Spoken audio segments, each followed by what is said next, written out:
അസ്സലാമലൈക്കും. ഇന്ന് നോമ്പ് 3. നമ്മൾ നോമ്പ് കുറിക്കാനാണ് പോകുന്നത്. അവിടെ ചെന്നിട്ട് വിശേഷങ്ങൾ പറയാം.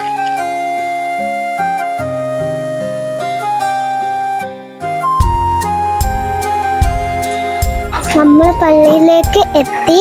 നമ്മൾ ബാക്കി കാര്യങ്ങൾ നമുക്ക് കാണാം.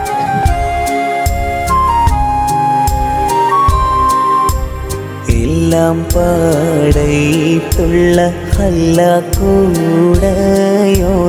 എല്ലാവർക്കും കാരുണ്യം ഏകുന്നോനെ എൻ്റെ ജല്ലജലാലായ തമ്പുരാനേ. എല്ലാം പാടയിട്ടുള്ള ഹല്ലാക്കൂടയോനെ എല്ലാവർക്കും കാരുണ്യം ഏകുന്നോനെ എൻ്റെ ജല്ലജലാലായ തമ്പുരാനേ.